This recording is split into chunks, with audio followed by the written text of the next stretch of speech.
أعوذ بالله السميع العليم من الشيطان اللعين الرجيم.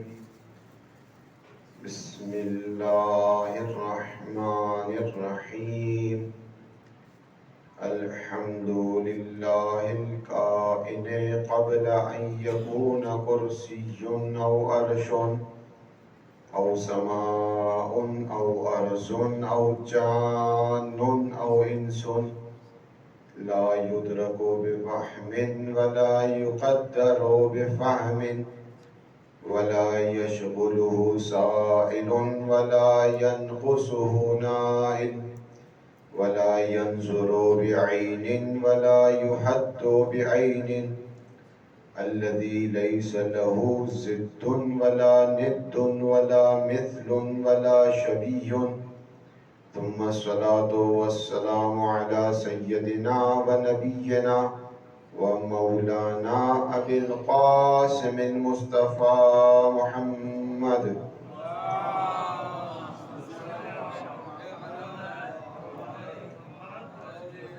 وعلى آله الطيبين الطاهرين المعصومين المظلومين، لا سيما ابن زهراء بقية الله في الأرضين، ولعنة الله على أعدائهم أجمعين من الآن إلى قيام يوم الدين. أما بعد، فقد قال الله تبارك وتعالى في كتابه المجيد: بسم الله الرحمن الرحيم. ويعلمون ظاهرا من الحياة الدنيا وهم عن الآخرة هم غافلون. صلوا.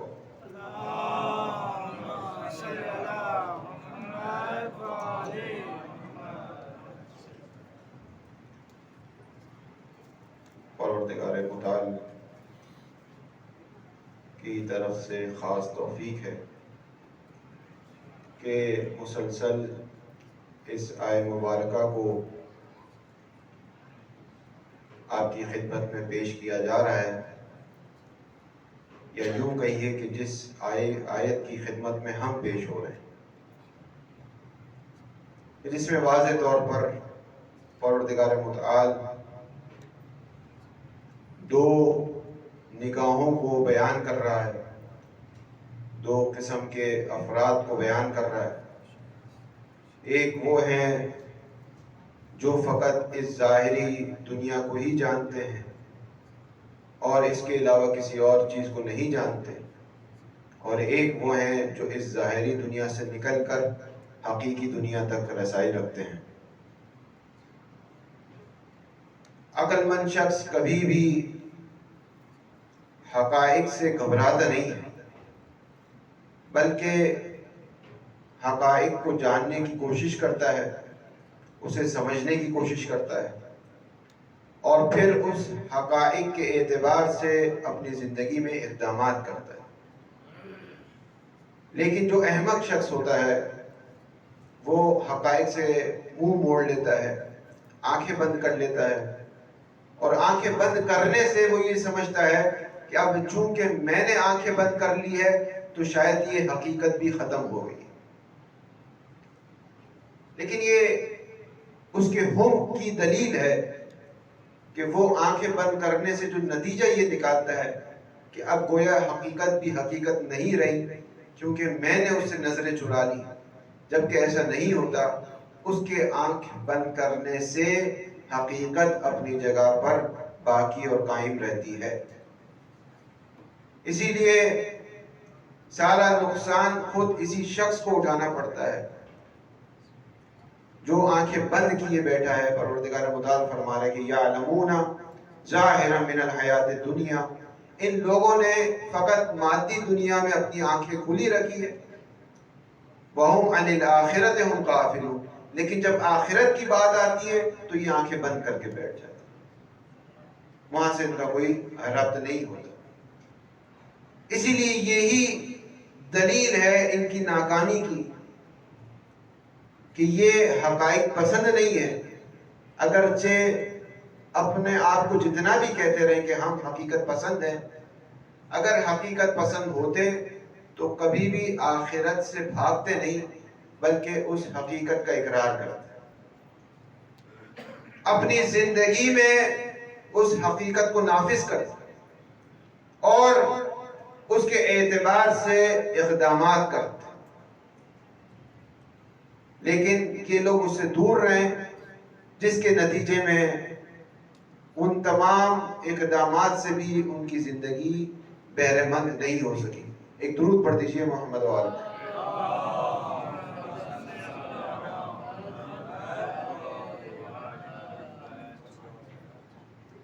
اس کے مقابل میں جو مومنین ہیں،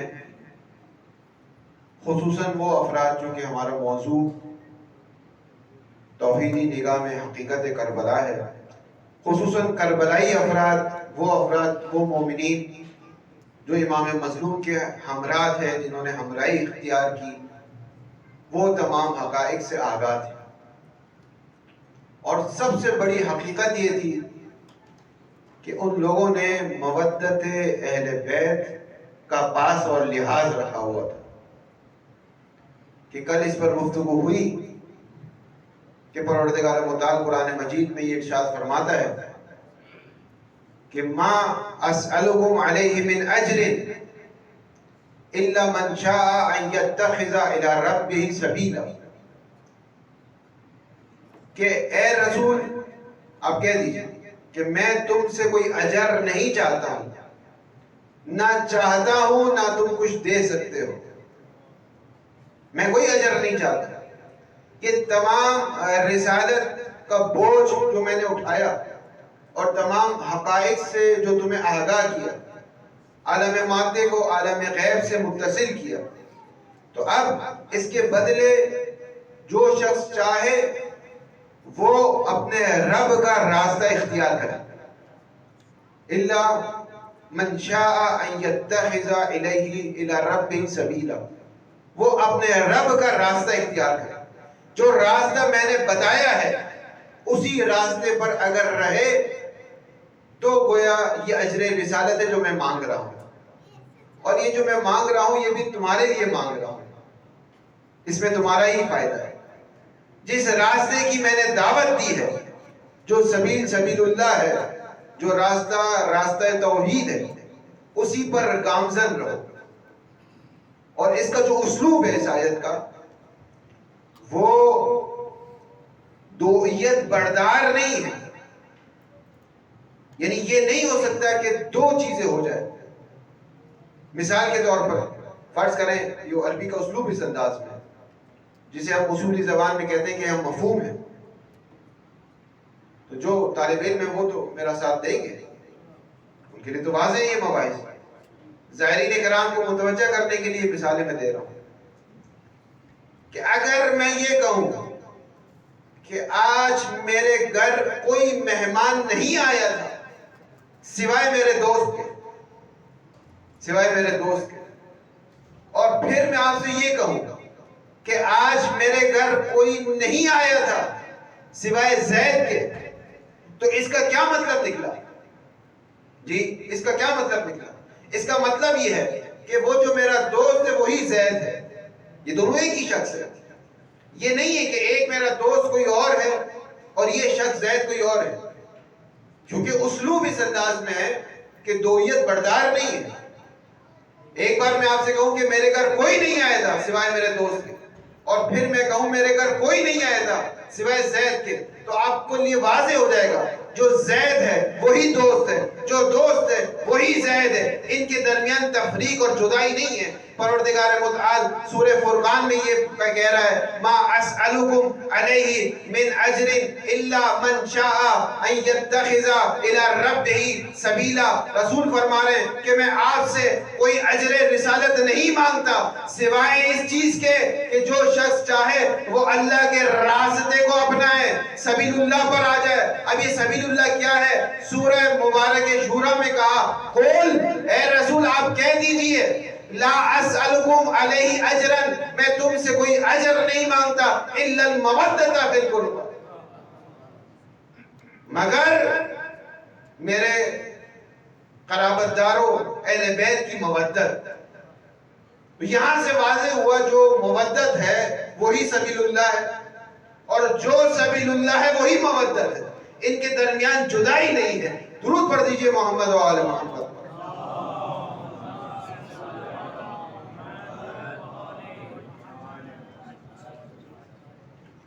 اور اب آیت فرماتی ہے من یرید الحرث الآخرة نزد له فی حرثه، من کان یرید حرث الآخرة نزد له فی حرثه ومن کان یرید حرث الدنیا نؤتیہ منها۔ جو شخص آخرت کی کھیتی چاہتا ہے، آخرت کو چاہتا ہے، جو شخص اپنی توجہ آخرت پر رکھتا ہے تو نزد لہو فی حرثہ، تو ہم بھی اس کی کھیتی میں اضافہ کر دیتے ہیں۔ جتنے اعمال وہ آخرت کے لیے بجا لاتا ہے تو ہم بھی اس میں اور اضافہ کر دیتے ہیں۔ وہ 1 لے کر جاتا ہے، ہم 10 کے برابر کر دیتے ہیں، ہم 10 برابر کر دیتے ہیں اس کے اعمال کو۔ اور جو شخص فقط دنیا کو چاہتا ہے، دنیا کی کھیتی کو چاہتا ہے، وَمَنْ كَانَ يُرِيدُ حَرْثَ الدُّنْيَا نُؤْتِيهِ مِنْهَا، تو اس دنیا میں سے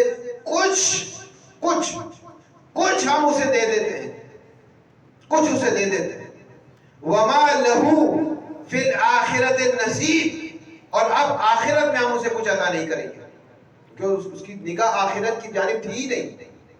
اس نے جو کچھ کیا دنیا کے لیے کیا، تو ہم مکمل نہیں عطا کریں گے، مکمل دنیا اسے عطا نہیں کریں گے، بلکہ نُؤْتِيهِ مِنْهَا، اس دنیا میں سے کچھ اسے عطا کریں گے۔ لیکن جس نے آخرت کے لیے اعمال انجام دیے، نزد لہو فی حرثہ، ہم یہ کہ اسے پورا عطا کریں گے نہ، بلکہ اس سے بڑھ کر اس میں اضافہ بھی کر دیں گے۔ جب دنیا کی بات آ رہی ہے تو خدا کہہ رہا ہے ہم مکمل دنیا نہیں دیں گے اسے، کچھ دیں گے، لیکن جس نے آخرت کے لیے کام کیا اسے نہ صرف وہ مکمل دیں گے بلکہ اس میں اضافہ بھی کر دیں گے۔ اور اس کے بعد والی آیت ہے وَتَرَى الظَّالِمِينَ مُشْفِقِينَ مِمَّا كَسَبُوا، اور اے رسول آپ قیامت میں دیکھیں گے، ان ظالمین کو دیکھیں گے کہ وہ خود ان چیزوں سے جو ان لوگوں نے اس دنیا میں کسب کیا ہے، اپنے ہی نامہ اعمال سے وہ ڈر رہے ہوں گے، خوف زدہ ہوں گے۔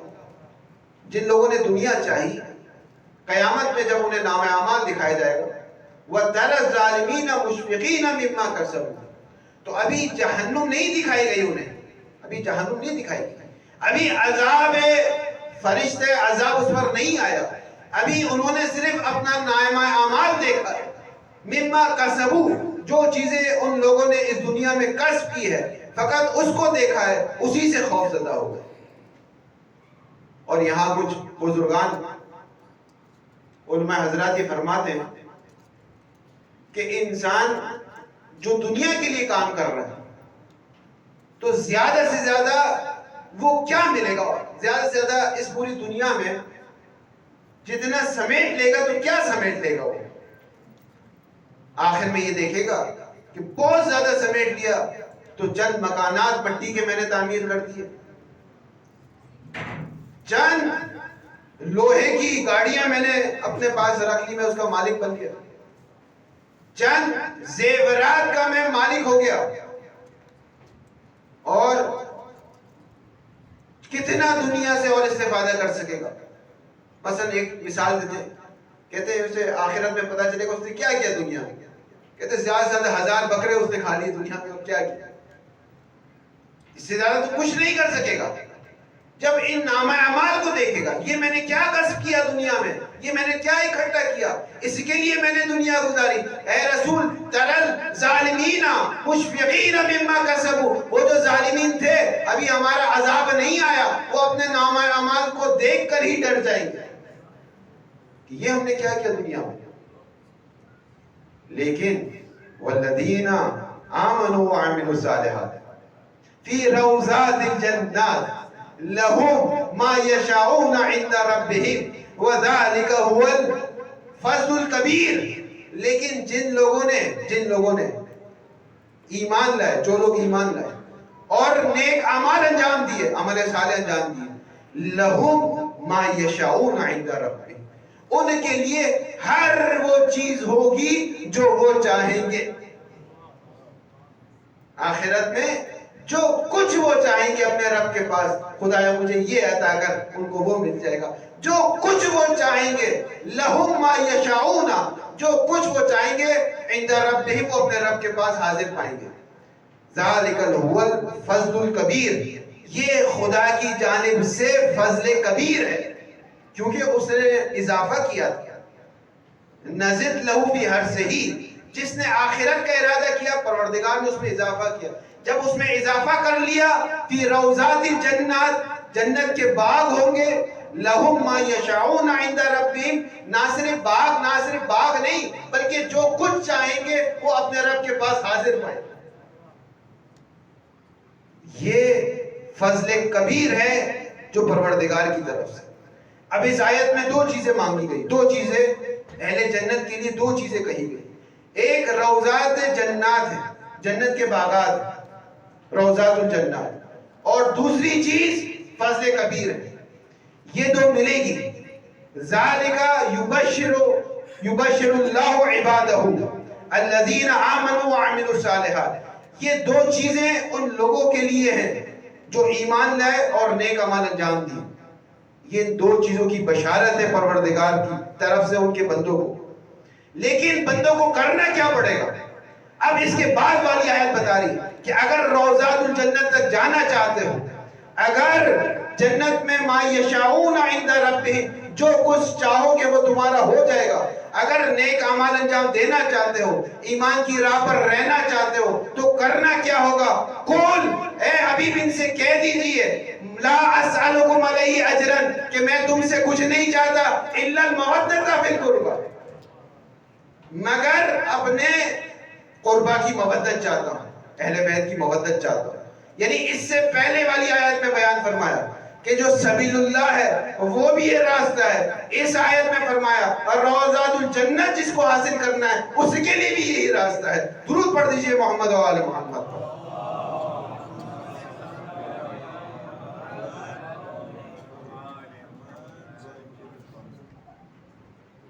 اور اس میں انسان کوتاہی نہیں کر سکتا۔ اس راہ مودت میں، مودت راستہ ہے، راستہ دیکھنے کے لیے نہیں ہوتا، راستہ چلنے کے لیے ہوتا ہے۔ آپ جب کسی سے سوال کرتے ہیں کہ فلاں جگہ کا راستہ کیا ہے اور آپ کو راستہ بتا دیا جائے، تو آپ اب اس راستے پر چلتے ہیں یا صرف سن کے رک جاتے ہیں؟ جی کیا کرتے ہیں؟ راستہ طے کرنے کے لیے انسان پوچھتا ہے۔ جو یہاں زائرین کرام ہیں، تھوڑا سا مجھ سے کہا جا رہا ہے آپ تھوڑا صلوات پڑھتے ہوئے آگے آ جائیے، درود پڑھتے ہوئے۔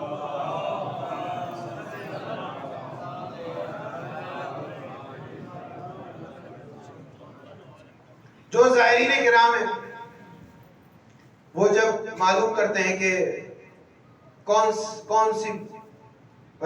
سا راستہ مشہد کی طرف جائے گا یا کون سی سواری مشہد کی سمت جائے گی، تو وہ کیوں پوچھتے ہیں؟ وہ اس لیے پوچھتے ہیں تاکہ مشہد جا سکے، تاکہ امام رؤوف کی زیارت کرنے جا سکے۔ تو راستہ اس لیے پوچھا جاتا ہے تاکہ راستے پر انسان جا سکے، راستے کو طے کر سکے۔ پروردگار نے سبیل اللہ کی طرف جانے کا راستہ بتایا ہے کہ سبیل اللہ کا جو راستہ ہے وہ مودت اہل بیت ہے۔ اس مودت کے راستے کو طے کرنا ہے، اس کو طے کرنا ہے۔ اگرچہ میری مثال بہت اچھی نہیں تھی، اگرچہ یہ مثال بہت اچھی نہیں تھی، کیونکہ جو میں نے مشہد کی مثال دی اس میں راستہ اور ہے اور منزل اور ہے، منزل مشہد جانا ہے اور راستہ طے کرنا ہے۔ لیکن پروردگار نے قرآن میں جو سبیل اللہ کہا اور اس سبیل اللہ کو جوڑا ہے مودت اہل بیت سے، تو یہاں پر راستہ اور منزل دونوں ایک ہی چیز ہے۔ ایسا نہیں ہے کہ آپ ایمان کی اقتدا کریں گے یہ منزل ہے اور اس اقتدا کرتے ہوئے کہیں اور پہنچ جائیں گے، وہ ہدف ہے نا۔ جیسے ہی آپ نے امیر المومنین کی اقتداء کی، یہی راستہ ہے اور یہی منزل ہے اور یہی ہدف ہے. ایک ہی چیز. مشہور حدیث ہے کہ پیغمبر نے فرمایا کہ میں علم کا شہر ہوں، انا مدینہ العلم وعلی بابها. دروازہ راستے پر ہوتا ہے یا منزل پر ہوتا ہے؟ درود پڑھ دیجئے محمد و آل محمد پر.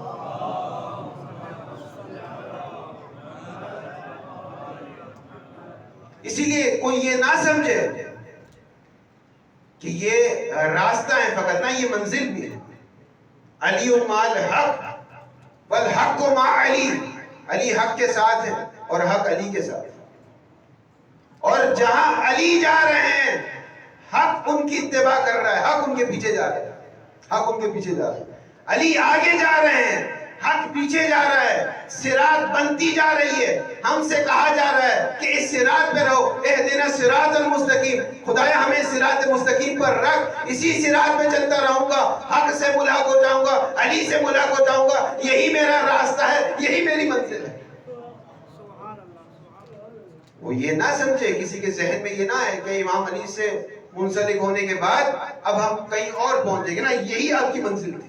یہیں تک انسان پہنچ جائے تو بندگی کا حق ادا ہو گیا. درود پڑھ دیجئے محمد و آل محمد.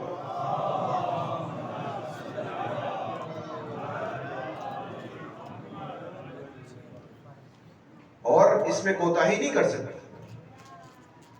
مودت، اس مودت میں کہ صرف ظاہر کل گفتگو ہو گئی کہ صرف زبان کا مسئلہ نہیں ہے. انسان صرف نام علی سے پیار نہیں کرتا، ذات علی سے بھی پیار کرتا ہے. تمام ایمان کے تمام افعال سے پیار کرتا ہے، اس سے محبت کرتا ہے. اور مودت پر کل گفتگو ہوئی ہے. اس مودت پر کوتاہی برداشت نہیں ہے. اس مودت پر انسان کو حق نہیں ہے کہ وہ ذرہ برابر بھی کوتاہی کرے.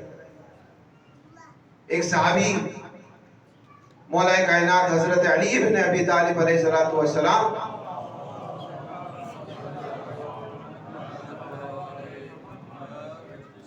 مولا کائنات سے ملنے کے لیے ایک صحابی ان کے گھر میں داخل ہوئے. جب داخل ہوئے تو جو دروازے کی چار چوب ہوتی ہے، دروازے کی چار چوب جو باؤنڈری ہوتی ہے، اس سے ان کا سر ٹکرایا. اس کی وجہ سے وہ گر پڑے. جب مولا نے یہ دیکھا تو مولا نے فرمایا ما اصابکم من مصیبت فبما کسبت ایدیکم ویعفو عن کثیر. جو مصیبت بھی تم تک پڑتی ہے، جو مصیبت بھی تم پر آتی ہے، وہ اس وجہ سے آتی ہے کہ تمہارے اپنے ہاتھوں سے، تمہارے اپنے انعام اعمال کی وجہ سے تم پر وہ مصیبت آتی ہے. جبکہ خدا اکثر چیزوں کو معاف کر دیتا ہے لیکن بعض چیزوں کو معاف نہیں کرتا. اکثر کو وَيَعْفُوَ عَنْ كَثِيرٍ، خدا اکثر چیزوں میں معاف کر دیتا ہے لیکن بعض جگہوں پر وہ معاف نہیں کرتا، بلکہ انسان کو مصیبت میں مبتلا کرتا ہے تاکہ وہ متنبہ ہو جائے، تاکہ اسے سمجھ آ جائے اس سے کوئی کوتاہی ہوئی ہے، اس سے کوئی غلطی ہوئی ہے، اس سے کوئی اشتباہ ہوا ہے. تو یہ جو تم گرے ہو، یہ تم اپنی کوتاہی، اپنی غلطی کی وجہ سے گرے ہو. صحابی نے کہا مولا میں نے ایسا کیا کر دیا، ایسا کیا کیا میں نے کہ میں گر گیا آپ کے گھر میں آنے سے پہلے؟ یعنی آپ کے گھر پہنچا، چوکٹ پر پہنچا نہیں اور گر گیا. کہا تمہاری غلطی یہ تھی کہ تم اس چوکٹ میں داخل ہو رہے تھے اور بسم اللہ الرحمن الرحیم پڑھے بغیر داخل ہو رہے تھے. تم اپنی دانش میں یہ سمجھ رہے تھے کہ یہ گھر عام گھر ہے، یہ گھر ایک عادی گھر ہے. یہ گھر، یہ سوچنا ہی تمہاری وہ غلطی ہے، وہ اشتباہ ہے کہ پروردگار کی طرف سے مصیبت آ گئی. خبردار. یعنی آئمہ کے جو بیوت ہیں، جو گھر ہیں، وہ تمہاری نگاہ میں عادی گھر ہیں. جس طرح عام گھروں میں چلے جاتے ہو اسی طرح ان گھروں میں چلے جاؤ گے. تم یہ سمجھے کہ یہ ویسے ہی ہے جس طرح دوسرے گھروں میں جاتے ہو. امام فرمایا جب اس گھر میں داخل ہو تو بسم اللہ الرحمن الرحیم پڑھ کے داخل ہو. درود پڑھ دیجئے محمد و آل محمد.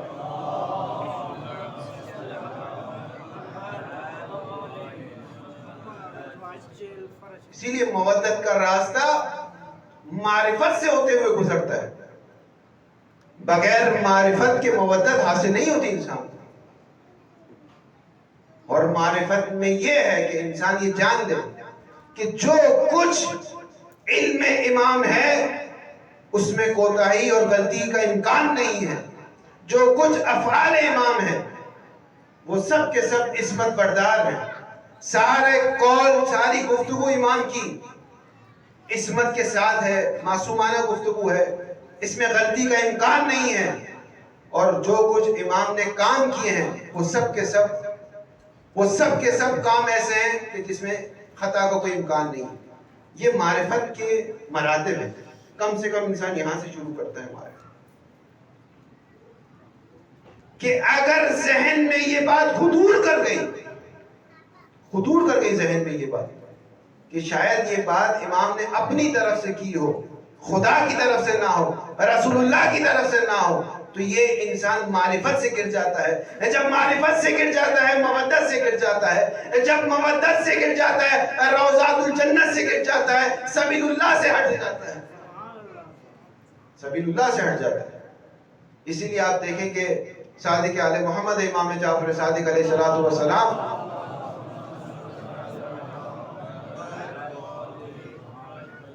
امام کی روش یہ تھی کہ جب احادیث بیان فرماتے تھے تو اس انداز میں بیان فرماتے تھے کہ میں نے اپنے والد سے سنا، انہوں نے اپنے والد سے سنا، انہوں نے اپنے والد سے، اور پھر انہوں نے امیر المومنین سے، انہوں نے رسول اللہ سے، رسول اللہ نے جبرائیل سے، جبرائیل نے خدا سے. یہ پورا سلسلہ حدیث کو یوں بتاتے تھے، عن نبی و نبی، اس انداز میں.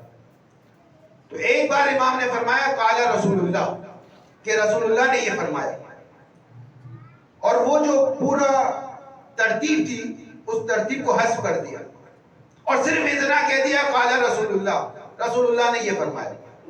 تو ایک شخص کھڑا ہو گیا اور کہا کہ حضرت وہ جو آپ کا پرانا طریقہ تھا وہ صحیح تھا.